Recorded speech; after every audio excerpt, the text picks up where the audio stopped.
अस्सलाम वालेकुम नाज़रीन, प्रोग्राम में वाके भली कार चऊं। नाज़रीन, प्रोग्राम जो आगाज़ अॼु कराची जी सूरत हाल खां कंदासीं। अवां सभिनी खे ॼाण आहे त कराची शहर अंदरि, कराची यूनिवर्सिटी अंदरि, ईअं चऊं त कराचीअ जे जेका वॾी यूनिवर्सिटी आहे कराची यूनिवर्सिटी अंदरि अॼु चीनी शहरनि खे निशानो बणायो वियो आहे दहशतगर्दीअ जो। जेका शुरूआती जांच थी आहे उन मुताबिक़ ॿुधायो पियो वञे त हीउ आपघाती धमाको आहे ऐं उन सां गॾोगॾु इहे बि इतला साम्हूं अचनि पिया त कुझु तंज़ीमुनि पारां उनजी ज़िमेवारी क़बूली वई आहे, पर अञा ताईं जेका हतमी ॻाल्हि चइजे उहा उन हवाले सां साम्हूं नाहे आई। पर इहो ज़रूरु ॼाणायो पियो वञे त जेको हीउ दहशतगर्द जो वाक़ियो थियो आहे कराची यूनिवर्सिटी जे अंदरि थियो आहे, जंहिंमें परॾेही शहरी आहिनि, चीनी शहरी आहिनि, टिनि चीनी शहरनि समेत 4 ॼणा आहिनि जेके इन धमाके में अजल जो निशानो बणिया आहिनि। उन सां गॾोगॾु कुझु ज़ख़्मी ॿुधाया पिया वञनि, जंहिंजी हालत पिणु गणती जोगी ॿुधाई पई वञे। वाक़े जे हवाले सां जांच शुरू कई वई आहे। जीअं जीअं जेके जेके ॻाल्हियूं साम्हूं अचनि थियूं उन हवाले सां ज़ाहिर शयूं वधीक वाज़े थींदियूं। हीउ जेको मामिलो साम्हूं आयो आहे, मूंखे ज़रूरु यादि हूंदो त माज़ी अंदरि बि कराची यूनिवर्सिटीअ में दहशतगर्दी जा वाक़िया थिया आहिनि। उन खां पोइ सिक्योरिटी जे हवाले सां मामलनि खे सख़्तु कयो वियो ऐं जेकॾहिं असां परॾेही शहरनि जो ज़िक्र कयूं त परॾेही शहरनि खे निशानो बणाइण हीउ अनफॉर्चुनेटली हीउ मामिलो बि नओं न आहे, पर हीअ सिचुएशन जेका असांजे साम्हूं आई आहे, असीं ईअं खणी चऊं त उन में उहो मुनासिबु रहंदो त कुझु वक़्त जी ठापुर खां पोइ हीअ ठापुर रही आहे ऐं ठापुर खां पोइ हीअ अफ़सोसनाक वाक़ियो, इंतिहाई अफ़सोसनाक वाक़ियो असांजे साम्हूं आहे, जेको ज़ाहिर आहे जॾहिं जांच खां पोइ शयूं साम्हूं ईंदियूं त ॿियो खोड़ कुझु हुन ते ॻाल्हाए सघिबो। बहरहाल शुरूआती जांच खां पोइ जेके ॻाल्हियूं साम्हूं आयूं आहिनि, इहो चई सघिजे थो त जेका यूनिवर्सिटी आहे, तालीमी इदारा आहिनि, तालीमी इदारनि अंदरि इंतिहा पसंदनि जी मौजूदगी जा शवाहिद ज़रूरु मिलनि था, तॾहिं ई अहिड़ा वाक़िया थिया आहिनि। घणो कुझु चवण वक़्त खां अॻु हूंदो। असां पंहिंजे पैनलिस्ट जे साम्हूं इहा सिचुएशन रखंदासीं। हिन वक़्त ताईं सिंध जे वॾे वज़ीर हुनजो नोटिस वरितो आहे ऐं प्राइम मिनिस्टर हुनजो नोटिस वरितो आहे। वॾे वज़ीर प्राइम मिनिस्टर खे आगाही बि ॾिनी आहे। अॼु उन मामले खां आगाज़ कयूं था प्रोग्राम जो। उन खां पोइ जेके ॿियूं डेवलपमेंट्स असांजे साम्हूं थियनि पियूं, एहतजाज जी मौसम नज़र अचे पई। अॼु पाकिस्तान तहरीक इंसाफ़ मुल्क अंदरि इलेक्शन कमीशन जेके ऑफिसूं आहिनि उन आलू एहतजाज कयो आहे। ईद खां पोइ ॼाणायो पियो वञे त धरणा वरी ॿीहर शुरू थींदा ऐं उहे धरणा तेसि ताईं हलंदा जेसि ताईं इलेक्शन जी तारीख़ जो ऐलान साम्हूं न ईंदो। उनखां सवाइ पासपोर्ट मियां साहब खे जब मिली चुको आहे ऐं हाणे घर वज़ीर साहब ॼाणाइनि पिया त मियां साहब जी मर्ज़ी मंशा आहे त हू कहिड़े वक़्तु ॾे वापसीअ जो फ़ैसिलो कनि था। उन समेत जेके ॿियूं डेवलपमेंट्स आहिनि उनखे प्रोग्राम जो मौज़ू बणाईंदासीं। जेको पैनल मूंसां गॾु मौजूदु आहे उनजो तारुफ़ अवां सां कराईंदसि। कराची स्टूडियो में मूंखे जॉइन कयो आहे पाकिस्तान तहरीक इंसाफ़ सां तालुक़ु रखंदड़ सीनियर अॻवान आहिनि अकरम चीमा साहब, पाकिस्तान पीपल्स पार्टी सां तालुक़ु रखंदड़ MNA आहिनि शाज़िया सोबिया साहिबा, सिद्दीकुल फारूक साहब आहिनि मुस्लिम लीग नून सां तालुक़ु रखंदड़ सीनियर अॻवान आहिनि। वीडियो लिंक ते मूंसां गॾु मौजूदु आहिनि सिद्दीकुल फारूक साहब, शाज़िया सोबिया साहिबा बि मूंसां गॾु वीडियो लिंक ते मौजूदु आहिनि ऐं फंक्शनल लीग सां तालुक़ु रखंदड़ सीनियर अॻवान आहिनि काशिफ निज़ामानी साहब, उहो मूंसां फ़ोन लाइन ते अॼु के प्रोग्राम में शरीक हूंदा। ऐं सभिनी महिमाननि खे भलीकार चवां थी अॼु के प्रोग्राम में ऐं ॿियनि जी इजाज़त सां तव्हां आपकी तरफ आती हूँ। अकरम साहब, अब क्या कहेंगे, ये जो अफसोसनाक वाक़या हुआ है, ज़ाहिर है भी बहुत कुछ चीज़ें सामने नहीं आई, लेकिन जो शुरुआती इन्वेस्टिगेशन है उससे ये कन्फर्म हुआ है कि वो जो जाँ बहक होने वाले लोगों में से बताया जा रहा है कि वो चीनी शहरी थे और ये भी कहा जा रहा है कि ये खुद कुछ धमाका है। बिस्मिल्लाहिर्रहमानिर्रहीम। देखिए, सबसे पहले तो मैं इस वक्त परेशान भी हूँ और सबसे ज़्यादा गमज़दा भी हूँ कि जो हमारे मेहमान चीनी असातिज़ा यहाँ पर लैंग्वेज कोर्सेज़ करवा रहे थे कराची यूनिवर्सिटी के अंदर और उनको आज टारगेट किया गया। तो मैं समझता हूँ कि ये इंतहाई काबिल मज़म्मत है, जिसमें 3 चीनी जो असातिज़ा हैं वो हैं और एक पाकिस्तानी की शहादत इसमें हुई है। और देखें, कराची शहर का ये अमन रेंजर्स, पुलिस और एजेंसीज़ ने अपने खून की जो कुर्बानी है वो दे के कराची को वापस अमन का गहवारा बनाया। और मैं समझता हूँ कि ये मैसेज भी है, हो सकता है कि ये जो अभी रजीम चेंज का ऑपरेशन पाकिस्तान में अमल में लाया गया है और ये कड़ियाँ उससे भी मिलाई जा सकती हैं इसकी, और अभी इदारे तहकीकात कर रहे हैं और चीज़ें सामने आना शुरू हो जाएंगी। और मैं इसकी भरपूर मज़म्मत करता हूँ और दुआ करता हूँ कि अल्लाह ताला इस कराची शहर का अमन, जो कि हज़ारों जानों की कुर्बानियाँ दे के एजेंसीज़ ने, कराची की बाशऊर अवाम ने हासिल किया है, उसको अल्लाह ताला की से दुआ है कि इस रमज़ान के महीने में कि अल्लाह ताला उसको बरकरार रखे। ठीक, शाज़ी सूबे साहिबा कीअं ॾिसंदो अकरम साहब जो मौक़िफ़ मां ॿुधो अॼु जेको अफ़सोसनाक वाक़ियो थियो आहे सिंध गवर्नमेंट मां आयो ऐं ज़ाहिर आहे सिंध गवर्नमेंट मामले जी जांच बि शुरू कराई आहे ॾिसे बि पई पर ही जेका सूरत हाल आहे तालीमी इदारनि अंदरि जेकॾहिं अहिड़ा वाक़िया थींदा त पोइ खोड़ सारियूं शयूं ऐं सवाल ज़हन में अचनि था। बिस्मिल्लाहिर्रहमानिर्रहीम। Thank U Nazia. ॾिसो सभ खां पहिरीं ॻाल्हि इहा आहे त मां हिन जेको पुरतशदुद वाक़ियो आहे हिन जी सख़्त लफ़्ज़नि में मज़म्मत कयां थी पई। इन खां पहिरियों तव्हां ॾिठो हूंदो त जेको APS वारो वाक़ियो हुयो 2014 में थियो, हिन वक़्त ताईं माण्हुनि उन शइ खे विसारियो कोन्हे। पर जेकॾहिं असांजा ॿार तालीमी इदारनि में बि महफ़ूज़ न हूंदा त पोइ ॿाहिरि त न आहिनि, पर जेकॾहिं तालीमी इदारनि में बि महफ़ूज़ न हूंदा त पोइ अॻिते त सिक्योरिटी जेके फोर्सिस आहिनि उन्हनि जो इम्तिहान शुरू थी वञे थो पियो।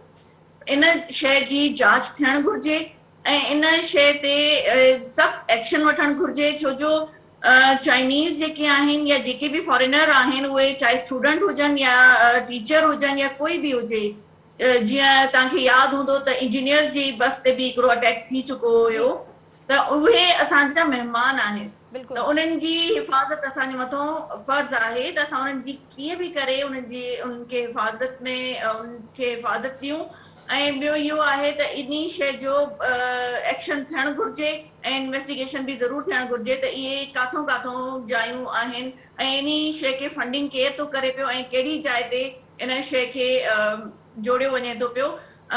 इन ते पॉलिटिकल पॉइंट स्कोरिंग जो त मां नथी चई सघां, पर जेका अकरम चीमा साहब हिकिड़ी ॻाल्हि कई आहे रिजिम चेंज थियण वारी, त उन में मां नथी सम्झां त इन शइ ते कोई डाउट हुजणु घुरिजे, पर जेकॾहिं उन्हनि जी तरफ़ खां कोई अहिड़ो आहे त उन शइ ते बि ज़रूरु इन्वेस्टिगेशन थियणु घुरिजे त अहिड़ी कहिड़ी कावड़ आहे या अहिड़ी कहिड़ी शइ आहे जंहिं फॉरेनर्स खे टारगेट करण जे लाइ रिजिम चेंज या साज़िश जेका इंटरनेशनल कॉन्स्पेरेंसी खे काफ़ी कयो वञे थो अंडरलाइन, त उन में इन्हनि जो कहिड़ो ॾोह आहे ऐं छो चाइनीज़ खे टारगेट कयो वञे थो, चाहे उहे इंजीनियर्स हुजनि, टीचर्स हुजनि या स्टूडेंट्स हुजनि। ठीक, सिद्दीकुल फारूक साहब आप क्या कहेंगे? बिस्मिल्लाहिर्रहमानिर्रहीम जी, मैं पहले तो ये कहूँगा कि एक तो मेरी हमदर्दियाँ, मेरे तो चीनी दोस्तों के साथ बहुत पुराने ताल्लुक है स्टूडेंट लाइफ से। उसके बाद मैं ये कहूँगा कि ये टारगेट किलिंग हुई है और ये चीन और पाकिस्तान के मुश्तरका दुश्मनों की तरफ से की गई है। अब इसमें सिक्योरिटी लैब्स है या नहीं, लेकिन ये बात हमारी एजेंसियों को भी, हमारी सूबाई हुकूमतों को भी, मरकजी हुकूमत को भी मालूम होना चाहिए कि चीनी बाशिंदे, चीनी माहिरीन जहाँ जहाँ हैं उन पर अटैक करने की मंसूबाबंदी पाकिस्तान से बाहर होती है। मैं इस वक्त नाम नहीं लूँगा मुल्क का, लेकिन सबको मालूम, तो उसका बंदोबस्त होना चाहिए। एक बात मैं बिला खौफ तरदीद ये कहूँगा कि जिस दहशतगर्दी को मुस्लिम लीग नून के दौर में अल्हम्दुलिल्लाह ऑपरेशन ज़रब वगैरह के ज़रिए काबू कर लिया गया था, वो बदकिस्मती से PTI के 4.25 सालों में, चाहे वो बलूचिस्तान हो, चाहे वो KPK हो, चाहे वो आप सिंध हो, वो बढ़ी है। और उसमें क्या वजह हुई है, किस महाज पे उन्होंने काम नहीं किया, या इस काम को छोड़ के वो अपोजिशन पर तवज्जो उन्होंने मरकूज कर दी और अपोजिशन को जेलों में डालना, जाली मुकदमे बनाना वगैरह वगैरह।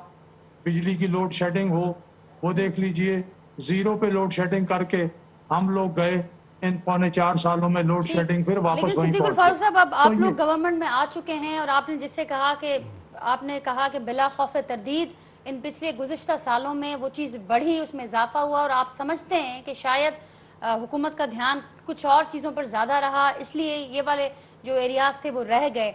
लेकिन अब वो से वही सवाल जैसे अकरम साहब ने भी जिक्र किया कि हो सकता है ये कोई मैसेज हो और आने वाले दिनों में अनफॉर्चुनेटली ये कोई पहला वाक़या नहीं है, इससे पहले भी हुए हैं और अब ये आखिरी वाक़या, उम्मीद करते हैं, दुआ करते हैं कि आखिरी वाक़या हो। लेकिन जो सूरत हाल है ज़ाहिर है हुकूमतों के लिए बड़ा चैलेंज और इम्तिहान होता है इस किस्म की सिचुएशन में। मैं आपके नाजिया इस सवाल का जवाब देता हूँ जी। पहली बात तो जो अकरम चीमा साहब ने कहा है, मैसेज इस वाक़े में है या मैसेज बहुत अरसे से चल रहे हैं। वो रिजीम बलूचिस्तान में चेंज तो को भी देखे ना, लिंक कर रहे टारगेट हैं, किलिंग, वो रिजीम चेंज का भी टारगेट जिक्र कर रहे किलिंग। हैं। जी, अकरम साहब रिजीम चेंज का भी जिक्र कर रहे हैं।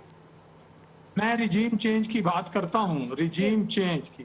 देखिए, वो रिजीम चेंज की बात करने का उनका हक है, लेकिन पहली बात तो ये है कि बलूचिस्तान में ये दहशतगर्दी क्यों मुसलसल बढ़ती गई इमरान खान साहब के दौर में, केपीके में क्यों बढ़ती गई, अफगानिस्तान से हमले, इधर से हमले, फिर इन्होंने मुज़ाकरात शुरू किए टीटीपी के साथ, वो कहाँ गए।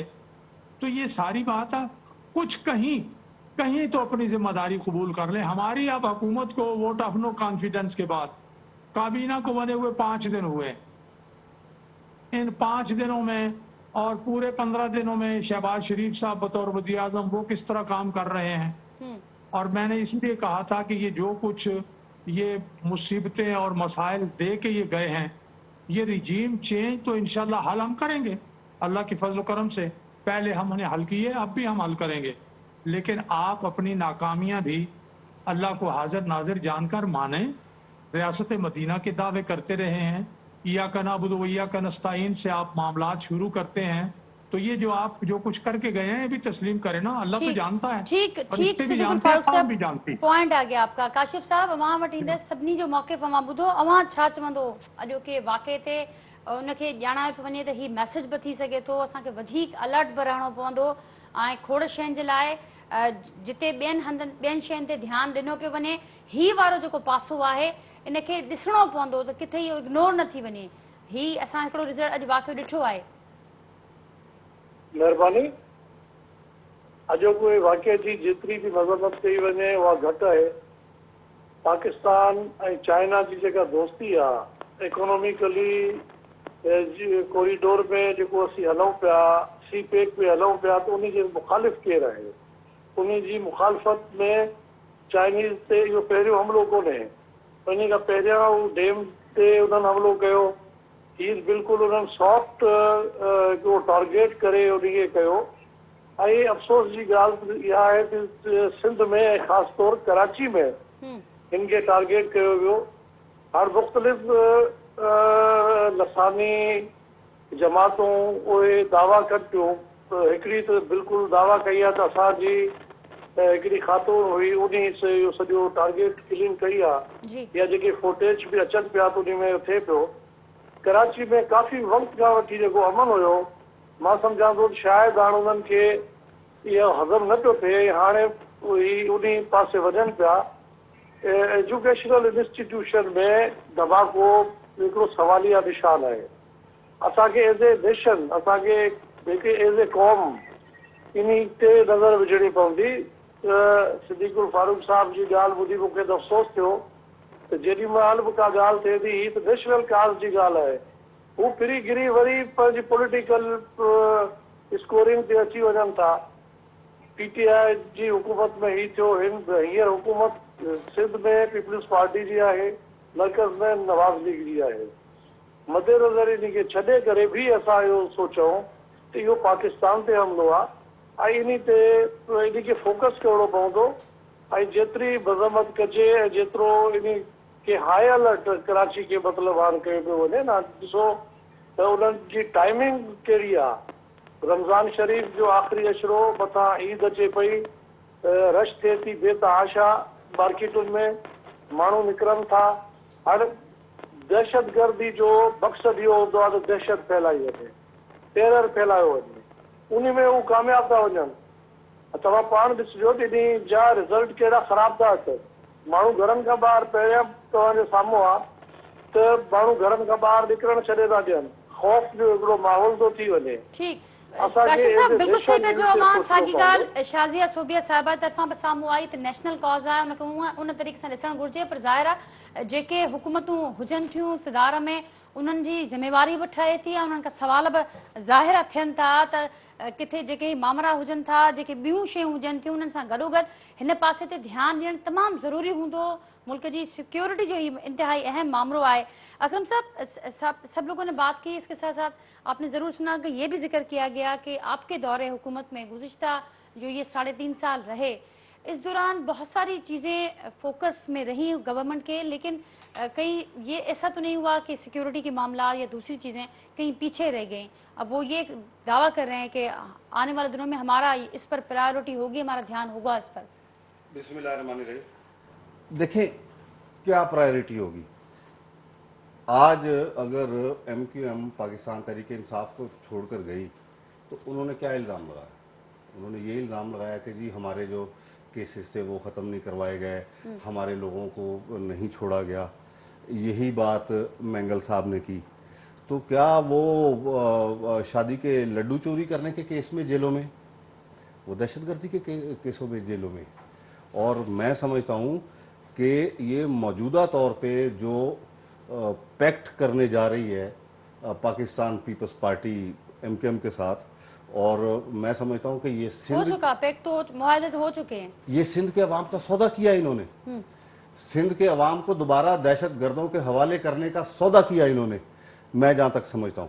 اور اس سے زیادہ سندھ دشمن معاہدہ ہو ہی نہیں سکتا۔ آنے والے دنوں میں آپ کو اس بات کا اندازہ ہوگا کہ جو باتیں انہوں نے ان سے منوائی ہیں، جو کہ پاکستان تحریک انصاف نے گزشتہ چار سالوں میں نہیں مانی، وہ باتیں انہوں نے مانی ہیں۔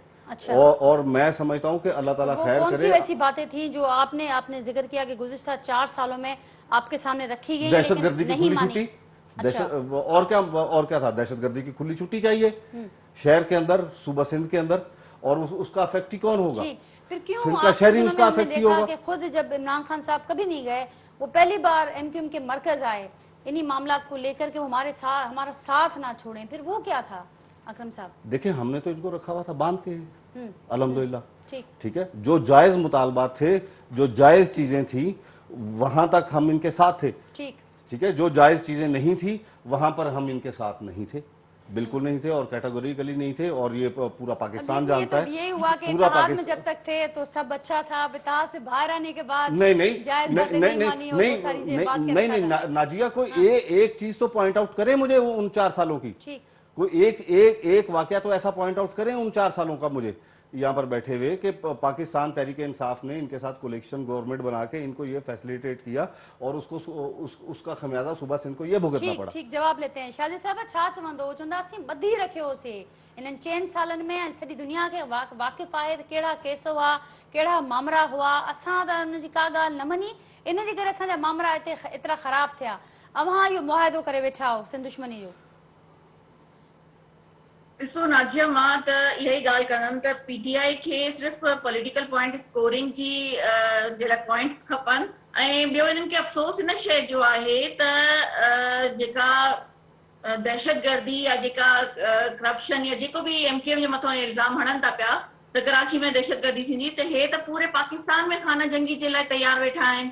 वो पंहिंजे इदारनि जे ख़िलाफ़ जेके सोशल मीडिया ते गारियूं हलाइनि था पिया, जेके ग़लति ॻाल्हियूं कराइनि था पिया, ओवरसीज़ पाकिस्तानीज़ जे थ्रू जेके हे ब्लैकमेलिंग करनि था पिया, त उहो छा आहे? उहा बि त हिकिड़े क़िस्म जी दहशतगर्दी आहे, खाना जंगी आहे। पंहिंजे इदारनि खे तव्हां एतिरो ग़लति साबित कयो आहे जो हिकु दुश्मन मुल्क खे रस्तो मिली वियो आहे, उहो तव्हांजे अंदरि अची करे तव्हां वटि दहशतगर्दी करे थो पियो। त ॿियो इन अञा दुश्मननि खे तव्हां छा कच्छ में खणी त कोन विहारींदव?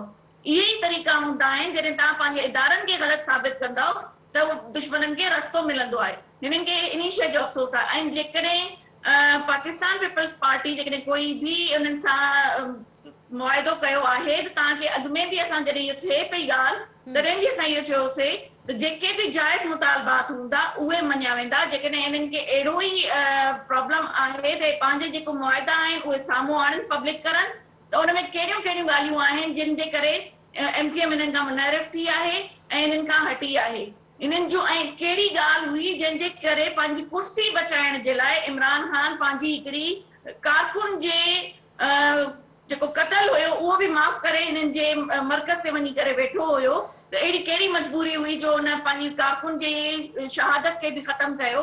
त उहे कंपैरिजन करनि हिन वक़्तु त कहिड़ी मजबूरनि जे करे हू विया ऐं कहिड़ी मजबूरनि जे करे अवां वियो, उहो मजबूरी त सभिनि जे साम्हूं ज़ाहिर आहिनि। शाहजी साहिबा, उहो मजबूरी ज़ाहिर आहिनि।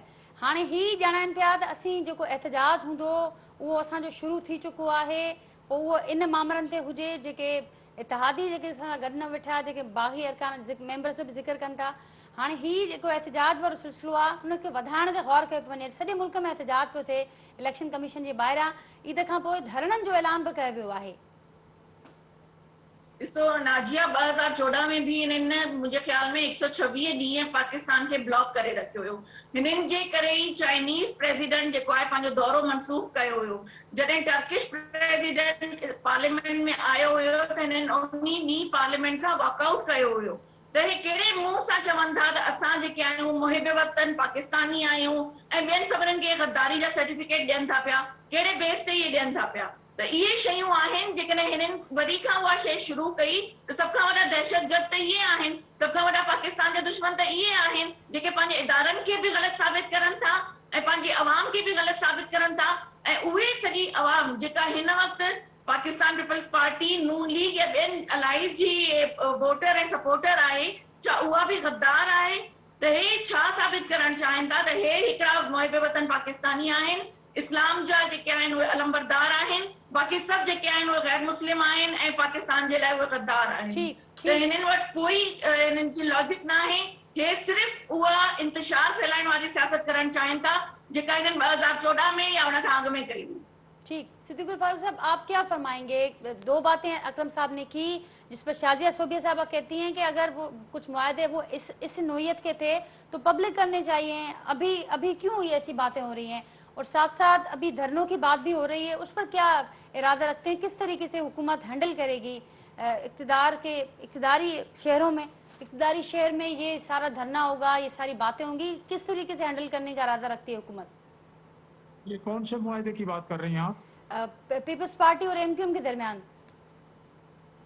देखिए, ये पीपल्स पार्टी और एमक्यूएम के दरमियान जो मुआहदा है, मुस्लिम लीग नून के साथ भी हुआ है, 2 एग्रीमेंट्स हुए हैं। मैं आज कर रहा हूँ, हमारे दरमियान जो मुआहदा हुआ है, कोई भाई एमक्यूएम को पाकिस्तान से वफादारी और शाइस्तगी का सर्टिफिकेट तो इमरान खान साहब दे चुके हैं ना जी। साथ जो मिलाया, वजारतें दी, अभी आपने जिक्र किया भाई वहां क्यों गए हो, वहां उनके मरकज में जा रहे हो, और हमारे दोस्त कह रहे हैं जी हमने बांध के रखा हुआ है। तो आपने बांध के रखा हुआ है, क्या बांध के रखा हुआ है? मैं सिर्फ ये अर्ज करूंगा जो आपने मुझसे किस तरह हमने हैंडल करना है इनके धरनों को, उस पर तो मैं बात करता हूं, लेकिन ये जो अकरम चीमा साहब ने फरमाया, पहली बात तो ये है कि सी पैक के तबाही के लिए एक पूरा ब्रिगेड बनाया भारत ने, मोदी ने, और उस मोदी के इमरान खान साहब ने क्या तारीफ की? मोदी ईमानदार आदमी है, मोदी इलेक्शन जीत जाएगा तो मसला कश्मीर हल हो जाएगा। और अभी जिन दिनों अदम एतमाद इनके खिलाफ मूव हुई आइन के मुताबिक, तो भारत की तारीफें शुरू कर दी और कहा भारत बड़ा अच्छा मुल्क है, बड़ा ये है, बड़े वहां निजाम अच्छा है। बस एक जरा एक अल्फाज पे गौर करें, एक जरा कश्मीर का मसला, एक जरा वहां उन्होंने लाखों कश्मीरी शहीद कर दिए हैं, पूरा कश्मीर हड़प कर गए हैं, और इमरान साहब कहते हैं एक जरा कश्मीर का मसला। ये इनकी कश्मीर दोस्ती है और ये इनकी पॉलिसियों में यानी पाकिस्तान दोस्ती है। एक तो ये बात, कहीं कोई गलती तस्लीम तो कर लो। दूसरी बात, आप बात कर रहे हैं कि जनाब अली हम धरना देंगे, हम ये करेंगे। मेरी बहन ने ये बात की, आपने 126 दिन धरना दिया, हाँ मुल्की मईशत को नुकसान पहुंचाया, लेकिन आप तो कहते थे मर जाऊंगा, इस्तीफा लिए बगैर नहीं जाऊंगा। ना इमरान खान साहब आप मरे, ना इस्तीफा ले सके। फिर नवाज शरीफ की दिल कितना बड़ा दिल था कि जब पिशावर में आर्मी पब्लिक स्कूल का धमाका 16 दिसंबर को हुआ और ऑल पार्टीज कॉन्फ्रेंस बुलाई, तो उसी 126 दिन के धरने वाले को साथ बिठा दिया कि आओ मिल के इस दहशतगर्दी का मुकाबला करें। और इधर आपका ज़र्फ क्या था? आप रियासत मदीना की बात करते हो, जुबानी बात करते हो कि रसूलुल्लाह ये सारी बातें सबके सामने हैं। अब आपने बड़ी अच्छी बात की कि उस वक्त एक नाजिया एक लम्हा सार सबके सामने है, लेकिन याद दहानी तो करानी पड़ती है ना, याद दहानी करानी पड़ती है। अब हम कैसे निपटेंगे? ठीक ये अगर आइन के मुताबिक आके मुजाहरा करेंगे पुरअमन, जो जगह इनको दी जाएगी तो उस जगह ये मुजाहरा करें। ये आइन से बाहर निकलेंगे कानून को हाथ में लेंगे तो फिर इनके साथ वही सलूक होगा जो आइन पामाल करने वालों और कानून को हाथ लेने वालों के साथ किया जाता है।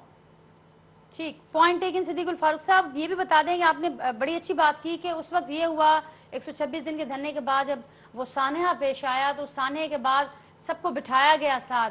तो अब जैसे कि सिचुएशन आप लोग बयान कर रहे हैं कि सबके सामने वो सिचुएशन, कराची के वाक़े को हम अगर अब सामने रखें या उसके अलावा जो मुल्क की सूरत हाल है, क्राइसिस है मुल्क के अंदर, माशी मसले हैं, सियासी मसले हैं, सफारती मसले हैं, तो अभी जो हुकूमत है आपकी, आप लोग ये सोच रहे हैं कोई गुंजाइश है कि एक बार फिर से सबको साथ बिठाया जाए, साथ मिलाया जाए?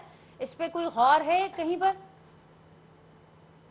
हमारे बड़े जिम्मेदार लोगों ने, मेरे ख्याल में वज़ीर आज़म साहब समेत, उन्होंने कहा है कि तहरीक इंसाफ आके अपना अपोजिशन का किरदार अदा करे, वो बैठें, हमारे साथ चलें, इन तमाम मसाइल जो एक्चुअली देखे ना, मैंने अर्ज किया जीरो लोड शेडिंग से फिर वो 20-20 घंटे की लोड शेडिंग हो रही, तो ये हम 5 दिन में या 15 दिन में तो ये मसाइल नहीं ना पैदा होते, ना कोई हल किए जा सकते हैं, लेकिन उस तरफ चल पड़े हैं। अगर तहरीक इंसाफ आइन और जमहूरियत के मुताबिक अपना किरदार अदा करेगी, हमें खुशी होगी। इस मुल्क की खातिर, इस मुल्क के अवाम की खातिर, आइन की हुक्मरानी के लिए, कानून की हुक्मरानी के लिए, आइनी तसलसल के लिए, पार्लियामेंट की बालादस्ती के लिए अगर ये किरदार अदा करेंगे तो बिस्मिल्लाह, नहीं अदा करेंगे साथ बैठेंगे तो जब आप लोग इलेक्शन की बात करेंगे और आप लोग भाग रहे हैं उससे। हम भाग रहे हैं या ये भागे हैं?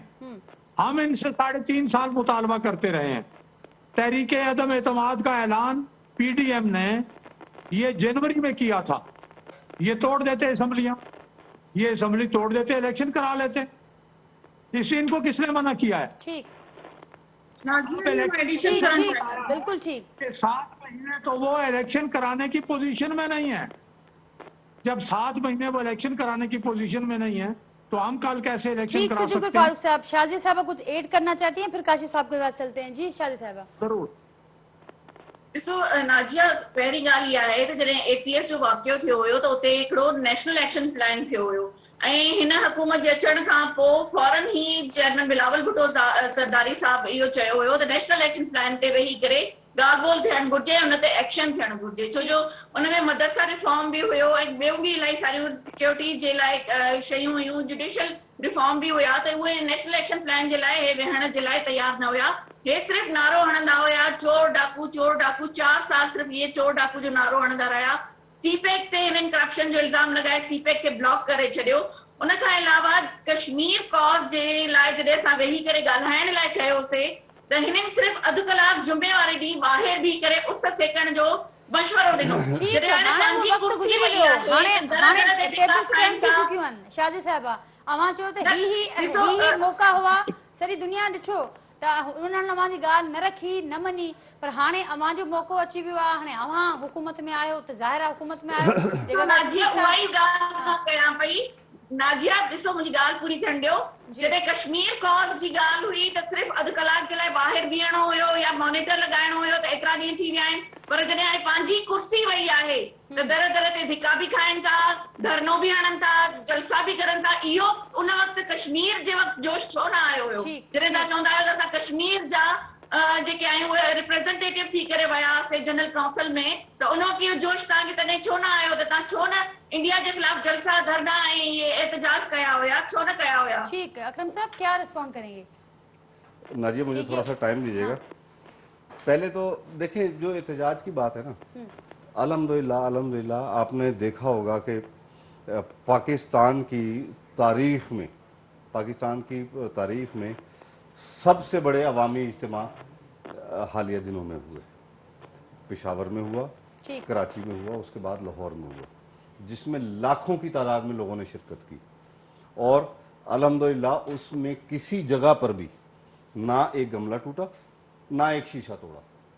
पाकिस्तान तहरीक इंसाफ किसी भी हालत में इंशाअल्लाह ताला कानून हाथ में नहीं लेगी। एहतजाज करना हमारा आईनी और कानूनी हक है और उसको हम हर फोरम पर करेंगे। और देखता हूं कि किस माई के सूबाई असेंबलियों में इस्तीफा की जिक्र हुआ, तो वो कब कर रहे हैं? और मैं देखता हूं कि किस माई के लाल के अंदर जरूरत है कि अवामी समुंदर के सामने खड़ा होगा, ये तो वक्त बताएगा। ठीक। दूसरी बात, प्रोग्राम में धमकियों ॾियनि था पिया, दूसरी बात, बिल्कुल धमकियां मुझे भी। फारूक साहब ने ये कहा है कि अगर कानून की हुदूद में रहते हुए ये एहतजाज जी, होगा, ये इंशाल्लाह मामलात होंगे, कानून उससे की बाहर हदूद, गए तो फिर जब वो- लाखों के मजमे हमने कानून की हदूद में रहकर मैनेज किए हैं, तो इंशाल्लाह आइंदा भी एहतजाज हमारा कानून की ठीक, हदूद के अंदर ठीक, रहकर होगा। ये मैंने पहले कैटेगोरिकली पहले कहा है। ठीक। दूसरी बात, सदीकुल फारूक साहब ने कहा, देखें मोदी इमरान खान की बेटियों या नवासियों की शादी में तो नहीं आता रहा, ठीक है। साड़ियां मोदी को की वालदा को इमरान खान ने तो नहीं भेजी, ठीक, ठीक है। जंदाल बगैर वीजे के मीटिंगें करने मरी के अंदर इमरान खान के पास तो नहीं आता रहा, जिनके पास आता रहा उनका आपको पता है। कुलभूषण यादव जिसने दहशतगर्दी करता हुआ रेड हैंडेड पकड़ा गया, उसके बारे में जुबान खोलते हुए इनकी काम पे टांग थी। और देखें डॉन लीग साहब के सामने तो कुछ कहने की जरूरत नहीं है, ये जितना राग अलापे, जितना ये सब कुछ कहें, वो सारा पाकिस्तानी कौम जानती है। ये 65% नौजवान पाकिस्तानी का पाकिस्तान है। ये अभी 1990 की सियासत में बैठे हुए, ये 1990 की दहाई में बैठे ठीक, हुए। लेकिन करने देखिए, क्या जा रहे हैं? मैं करने क्या जा रहे हैं? करम साहब, आपने कहा कि देखिए, अवामी समंदर के सामने ये खड़े नहीं हो पाएंगे। देखिए इनके आने वाले दिनों का क्या प्रोग्राम है? मेरी यार सुनिए, ऐसा क्या होगा? मुझे बात करें। देखिए इनके पास तो ये तो सियासी यतीम बन चुके हैं। इनके पास तो बयानिया ही इस वक्त मौजूद नहीं है कि किस बयानिया पे ये इलेक्शन लड़ेंगे। 40 साल मेरे मुमलिकत खुदादाद पाकिस्तान की अवाम को ये बेवकूफ बनाते रहे, एक दूसरे को चोर कह के इस पाकिस्तानी अवाम से ये वोट बटोरते रहे, एक दूसरे के पेट फाड़ने की बातें करके एक दूसरे वोट बटोरते रहे, एक दूसरे को सिक्योरिटी रिस्क करार दे के ये वोट बटोरते रहे, सही है। इसी तरह सूबा सिंध के अंदर एमक्यूएम पीपल्स पार्टी के खिलाफ और पीपल्स पार्टी एमक्यूएम के खिलाफ। आज मैं शादिया सोबिया साहिबा से पूछूंगा कि 1988 और 90 के अंदर जिस वक्त मैं स्टूडेंट लीडर था, मैं सैकड़ों पाकिस्तान पीपल्स पार्टी के ऐसे कारकुनों को जानता हूं कि जिसकी कातिल जो है वो एमक्यूएम है। मैं जानता हूं, मैं खुद उस चीज का आई विटनेस हूं, मैंने अपनी आंखों से देखा है। मेरी बहन किस तरह बातें करें। सुनिए, मुझे काशिफ साहब की तरफ जाना है, फिर मैं आपकी तरफ आऊंगी। काशिफ निजामत साहब, सभिनी जो मौके ॿुधो, ही ॻाल्हि कनि पिया, दावा बि कनि पिया त ही सियासी यतीम थी चुका आहिनि।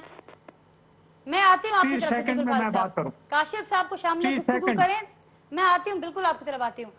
काशिफ साहब, ही जेका ॻाल्हि कनि पिया त ही सियासी यतीम बणिजी चुका आहिनि, बयानियूं हिननि वटि को कोन्हे, ही इलेक्शन मोड में हली विया आहिनि, हो चवंदा असांजो जेको बयानियो आहे माण्हू वठ बाहि बि कनि पिया, ऐं ईंदड़ ॾींहंनि में जेको अवामी समुंड हूंदो को हुनखे रोके कोन सघंदो, छा चवंदो? बिल्कुल बज़ाहिर थी इहा नज़र अचे पई। इन करे इलेक्शन खां हुकूमत फरार अख्तियार करे थी। पहिरियां जॾहिं अपोज़िशन में हूंदा हुआ त इन्हनि जो पहिरियों मुतालबो हूंदो त इलेक्शन करायो। जॾहिं पोज़ीशन अहिड़ी थी वई, आइनी बहरान थियो, इमरान खान चयो बाबा इलेक्शन करायो, हाणे इलेक्शन खां भॼण जो कहिड़ो जवाब आहे? इलेक्शन कमीशन ॼाणायो आहे त 7 महीननि ताईं इलेक्शन मुमकिन कोन्हे। जी, मूं चयो त इलेक्शन कमीशन इहो वाज़े कयो आहे त 7 महीननि ताईं इलेक्शन मुमकिन कोन्हे। इलेक्शन कमीशन छा थी करे? जी, जेकॾहिं कॉन्स्टिट्यूशन आइन जी ॻाल्हि कंदा त आइन में तव्हांजी आहे त 9 ॾींहंनि में तव्हांखे इलेक्शन कराइणी आहे। इलेक्शन कमीशन पंहिंजे पाण खे प्रिपेयर छो न कयो? उन्हनि खे त 24 आवर उन्हनि जो ॿियो कम ई कोन्हे, उन्हनि जो कम ई इलेक्शन कराइण आहे। का बि सीट ख़ाली थिए थी त 9 ॾींहंनि में उन्हनि खे इलेक्शन कराइणी आहे। सेंसस जी ॻाल्हि कनि था, डिलिमिटेशन जी ॻाल्हि कनि था। डिलिमिटेशन किथे? सिर्फ़ु फाटा खां सवाइ मां नथो सम्झां हिते को सिंध में या पंजाब में कोई प्रॉब्लम हुजे। हाणे आइनी बहरान जेतिरो आहे, जीअं वक़्तु वधंदो पियो वञे, ही उन ते वधनि पिया, अलाह न करे को अहिड़ो क्लेश थी पवे ऐं मुल्क खे को नुक़सान न थिए। हिन मुल्क जे मुस्तक़बिल जो हल सिर्फ़ु जल्द खां जल्द election, fair and free election आहे। इन खां सवाइ ॿियो को बि कोन्हे। हिक ॿिए ते जेतिरा बि इल्ज़ाम हणनि उहे सिर्फ़ु सियासी इल्ज़ाम हूंदा ऐं पंहिंजे फेस सेविंग जी ॻाल्हि आहे। फेस सेविंग खां हटी करे जेकॾहिं असांखे वञिणो आहे जेको आइनी तरीक़े सां असीं वञूं था त अॼु चऊं था बाबा टाइम पूरो करण ॾियो, त टाइम त PTI खे कंहिं को ॾिनो। ठीकु हाणे जॾहिं इन माहौल खां पोइ ही पोज़ीशन क्रिएट थी आहे त जेकॾहिं जल्दी इलेक्शन नथी थिए त मुल्क जा हालात वधीक ख़राब थींदा बजाए बहितर थियण जे या कंहिं सुठी शक्ल अख्तियार करण जी। ठीक। सिद्दीकुल फारूक साहब, अगर जल्दी इलेक्शन नहीं होते तो फिर हालात हाथ से निकल सकते हैं। निजामानी साहब को आपने सुना, काशिफ निजामानी साहब इंडिपेंडेंट एनालिस्ट हैं, फंक्शनल लीग से हैं। अच्छा फंक्शनल लीग से, जी, अच्छा जी, फिर ठीक है। जी। फिर जो बातें की हैं इन्होंने फिर अपने पॉइंट ऑफ व्यू से ठीक है। पहली बात तो ये है कि हमने जब इलेक्शनों का मुतालबा किया जी। तो 4.25 साल की तहरीक इंसाफ की कारकर्दगी उनके पास थी। हम अब जब आए हैं तो हमारे पास टोटल 15 दिन अभी हैं। ठीक। पहली बात। नंबर दो ये है कि ये सियासी यतीमों का नारा लगाने वाले, इनकी कारकर्दगी देख लें, सियासी यतीमों से काम नहीं होते। और नालायक, ये जो इमरान खान है ना, ये नालायक खान है। कोई एक काम बताएं उनका। ये वो आदमी है जिसने वाशिंगटन में बैठ के सदर ट्रंप के सामने कहा हमारी फौज ने दहशतगर्दों की तरबियत की, ये इतना पाकिस्तान का दोस्त है। तेहरान में गया तो तेहरान में वहां तेहरान को यानी ईरान को कहा कि हमारी फौज, हमारी सरजमीन आपके खिलाफ इस्तेमाल हुई है। ये पाकिस्तान का इतना दोस्त है। ऐसे दोस्तों से खुदा बचाए। अब मैं आपसे अर्ज करता हूं कि इनकी ये जितने मुतालबात, ये जितनी ये बातें कर रहे हैं, इन्होंने कहा जी हमने तो बड़ा इकोनॉमी ठीक की। ये $37 बिलियन का तिजारती खसारा दे के गए हैं। ये 15 दिन पहले इन्हीं ने जो IMF के हवाले किया है स्टेट बैंक, उसी के स्टेट बैंक के गवर्नर ने ये फिगर जारी किए हैं। $37 बिलियन, करंट अकाउंट खसारा $7 बिलियन। ये कहते थे हमने जीरो कर दिया है। ये इनकी इकोनॉमिक परफॉर्मेंस है। मुल्क आवाम को तबाह बर्बाद कर दिया, उनको महंगाई के जहन्नुम में डाल दिया, दहशतगर्दी बढ़ गई। ये मेरे दोस्त कहते हैं कि जी मैं पॉलिटिकल पॉइंट स्कोरिंग करता हूं, मेरी एक बात गलत साबित करें, हकायक से साबित करें। मैं कल भी आपके प्रोग्राम में आऊंगा, निजामानी साहब भी आए और जनाब अली चीमा साहब भी आए, लेके आए फैक्ट फिगर्स। मैं स्टेट बैंक की रिपोर्ट्स लेके आऊंगा, बैठूंगा इनके साथ कि इन्होंने इस मुल्क के साथ बर्बादी क्या की है। हाँ, हम 7 महीने गुजरे, इलेक्शन कमीशन तैयार हो जाए, लेकिन सिद्दीकुल फारूक साहब, सारा वक्त फिर बर्बादी को डिस्कस करने में निकल जाएगा। आगे कैसे बढ़ेंगे उस पर कौन सोचेगा? अब जाहिर है आप लोग हुकूमत में, तो वो ज्यादा जिम्मेदारी होनी चाहिए, उस पर ज्यादा फोकस होना चाहिए। शाज़िया साहब, हाणे जेका ॻाल्हि ही कनि पिया, हू त ॿुधाइनि पिया त असीं इलेक्शन मोड में वञी चुका आहियूं, इलेक्शन कैंपेन हले पई, बयानियो असांजो मज़बूत आहे, अवाम असां सां गॾु आहे। ही सियासी तौर ते यतीम थी विया आहिनि, न को बयानियो अथनि, न का कारकर्दगी अथनि, न को वक़्तनि। जेतिरो वक़्तु वधीक गुज़रंदो, अवाम जी जेका सपोर्ट आहे असां सां गॾु थींदी रहंदी। ॾिसो नाजिया, मूंखे चीमा साहब जी ॻाल्हियुनि ते न खिल बि अचे थी, अफ़सोस बि थिए थो पियो त हिन वक़्तु जेका हुननि जी हालत आहे न, उहा बिल्कुलु साम्हूं ज़ाहिर थिए थी पई त उन्हनि खे कुर्सी वञण जो केॾो ॾुख आहे। ऐं इन खां अलावा ॾिसो, जहिड़े तरीक़े सां असांजो अवामी मार्च शुरू थियो हुयो फेबरवरी में, त पहिरीं स्पीच जेका कई हुई जनाब चेयरमैन बिलावल भुट्टो ज़रदारी साहब, उनमें उन्हनि पहिरीं ॻाल्हि इहा कई हुई त या त तव्हां इस्तीफ़ा ॾियो, न त असां तव्हांखे आइनी तरीक़े सां घर मोकिलींदासीं। ऐं असांजो पहिरियों जेको डिमांड आहे उहा आहे फेयर एंड ट्रांसपेरेंट इलेक्शन। सही। हाणे जॾहिं ॻाल्हि वञी पहुती अदालतुनि ताईं, त अदालतुनि में जॾहिं इलेक्शन कमीशन ऑफ पाकिस्तान, जंहिंजे इलेक्शन कमिश्नर जे ख़िलाफ़ अॼु एहतजाज करनि पिया, जनवरी में उन्ही जी तारीफ़ करनि पिया, त उन्ही इलेक्शन कमीशन चयो त 7 महीननि ताईं असां इलेक्शन नथा कराए सघूं।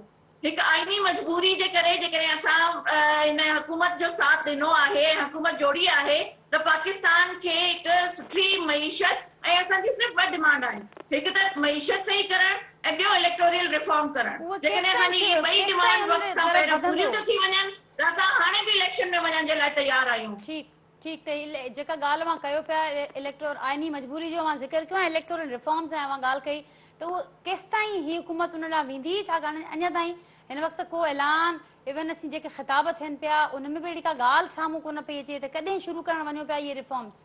ॿुधंदा त घणे सालनि खां असीं अचूं पिया। न न ॾिसो नाज़िया, हे जेको टाइम हुयो इन में हुकूमत ठही आहे जी। ऐं उन जे अञा काबीना जेका आहे उहा पूरी नाहे थी। जीअं काबीना पूरी थींदी ईद खां पोइ जेको पहिरियों सेशन हूंदो इंशाल्लाह उन में इहो ई कमु आहे। पहिरियों जेको फोकस आहे चाहे उहो हुकूमत जो हुजे या अलाइज जो हुजे, डिलिमिटेशंस ऐं इलेक्टोरल रिफॉर्म ते ई कमु थींदो। इन खां वधीक असांजो ॿियो कोई बि इंट्रस्ट न ईद आहे। खां पोइ त ही दमादम मस्त कलंदर करणु अचनि पिया इस्लामाबाद ॾांहुं। बिल्कुलु अचनि, 126 ॾींहं पहिरियां बि आया हुया, हाणे बि अचनि ऐं कादरी साहब सां गॾु बि आया हुया, हाणे बि अचनि, कोई हर्ज न आहे।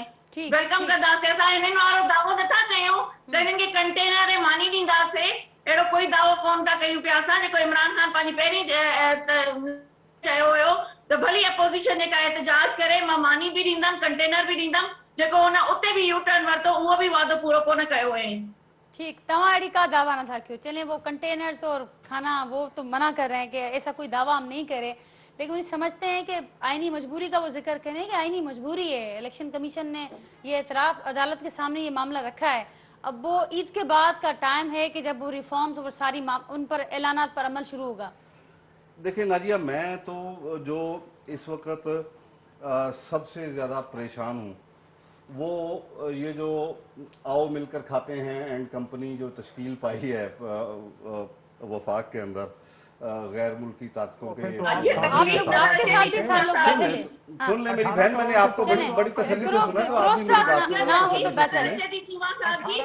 कोई मेडिकल ट्रीटमेंट की जरूरत है तो हम बिल्कुल ट्रीटमेंट देने लाए भी तैयार आए हूं। 18 करोड़ का तोहफा तो आपका लीडर खा गया। नो क्रॉस टॉक, 50 करोड़ में जी अखन साहब को बात करने मुकम्मल करने का मौका दें, फिर मैं आपकी तरफ भी आऊंगी। क्रॉस टॉक ना हो तो ताकि सब समझ सकें। रोड उठा रहे जी हो। हम एंड की तरफ भी बढ़ जाएंगे। मैं अपने दोनों मौजूद पार्टिसिपेंट से कहूंगा कि पहले वो चीख लें, उसके बाद मैं अपना मौक़िफ़ पेश करूंगा। और मैं अभी जो इंकशाफ आपके सामने करने जा रहा हूँ और जो पाकिस्तान को लूटने के प्लान का मैं इंकशाफ करने जा रहा हूँ, वो एक होशरुबा कहानी है। चलें जी, करने दे बात है। जी अकरम साहब, इतना टाइम नहीं होगा, मुख्तसर आपको बयान करनी होगी ये होशरुबा कहानी। देखिए मैं अभी ये कह रहा था कि ये जो आओ मिलकर खाते हैं एंड कंपनी ने जो अभी इनके मौजूदा प्लान है, ये अपने उसी पुरानी वारदातों पे आ गए। तो पकड़े ना, आपकी हुकूमत है बहन, पकड़े। मैंने कब आपका हाथ पकड़ा है? पकड़े किसी को ना जाने दें, किसी को ना जाने दें, सारे इधर घूम रहे हैं। उनके बारे में ॿुधाए त उन्हनि केतिरो केतिरो खाधो आहे। इमरान खान खे 50 करोड़ जी तोशा खाना जा तोहफ़ा विकिणी करे रोड ठाराया आहिनि, उन्ही जी बि डिटेल ॿुधाइनि न। ऐं हिन जो जेको मिनिस्टर ऑफ कम्युनिकेशन आहे मुराद सईद साहब, वो अॼुकल्ह किथे आहे? ठीक पॉइंट। तो पकड़े ना, पाकिस्तान से नहीं भागा भाई, पाकिस्तान से नहीं भागा, सब पाकिस्तान के अंदर मौजूद हैं, सब पाकिस्तान के अंदर मौजूद हैं। आपकी हुकूमत है। हाँ भाई, आप मुराद सईद साहब के वालिद साहब को तो ऑस्ट्रेलिया से वापस लाए जो स्टूडेंट वीजा पे गए थे। अरे आप छोड़ें, आप मुराद सईद पे रहे। मुराद सईद का वालिद वजीर नहीं था, मुराद सईद वजीर था और वो पाकिस्तान में मौजूद है। अगर उसके खिलाफ कोई चीज है आपके पास तो आप उसको पकड़ें, हम आपको नहीं रोकेंगे। देखें पाकिस्तान का जो पहले बुरान था, जैसे ये 2013 के अंदर हुकूमत में आए, इन्होंने जो कौमी खजाने के अंदर 4 आने पड़े हुए थे वो आते ही इन्होंने आईडीपीज के जरिए अपनी जेबों में किए और अब फिर ये उस वारदात को दोहराने जा रहे हैं। ये पहले इन्होंने आते ही, जिस दिन से ये इख्तिदार में आए उसी दिन से आके इन्होंने एनर्जी क्राइसिस क्रिएट किया। अब ये पेट्रोल की कीमतें, डीजल की कीमतें बढ़ाने के लिए पेट्रोल और डीजल, सुन ले मेरी बात। हाँ जी जी बिल्कुल आप रिकॉर्ड पे है, मीडिया इस बात का गवाह है, आप कराची की शहरी हैं, आप कराची के अंदर रहती हैं, आप 15 दिन पहले और आज के अंदर आपको फर्क साफ जाहिर है। ठीक है, पहले भी इन्होंने जो वारदात की वो आईडीपीज के जरिए की और पाकिस्तान को ये उस दलदल के अंदर झोंक कर गए, वो आईडीपीज के कारखाने सारे इंपोर्टेड फ्यूल के ऊपर लगा कर गए।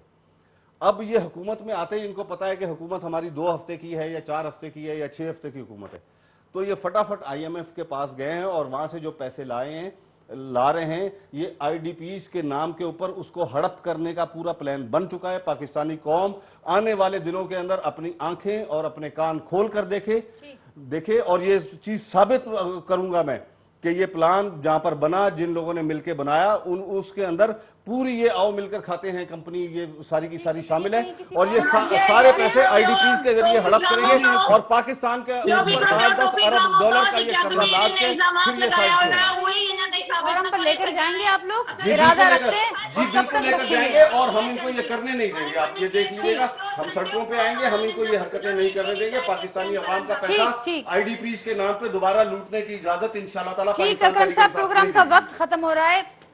آپ سب کی گفتگو عوام کے سامنے ہم نے رکھی ہے. آپ کا بہت شکریہ, آپ نے وقت نکالا آج کے پروگرام کے لیے. صدیق الفاروق صاحب, کاشف نظامانی صاحب, شازیہ صوبیہ صاحبہ, وہاں جی بھی بڑی بڑی مہربانی وقت کڈियो प्रोग्राम जे लाइ. नाज़रीन, प्रोग्राम में थियल गुफ्तगू अवां ॿुधी, अवां जे फीडबैक जो असांखे इंतज़ारु रहंदो आहे. तव्हां जे अवां ई फ़ैसिलो कंदा आहियो, सभिनी जे मौक़िफ़ ॿुधी ऐं अवां जी फीडबैक सां हुनजो अंदाज़ो बि थींदो आहे. त उनजो असांखे इंतज़ारु रहंदो. वरी जल्द अवां सां मुलाक़ात कंदासीं सेम टाइम ते नए मौज़ू ऐं महिमाननि सां गॾु. तेसिताईं ॾींदा इजाज़त. अल्लाह हाफ़िज़.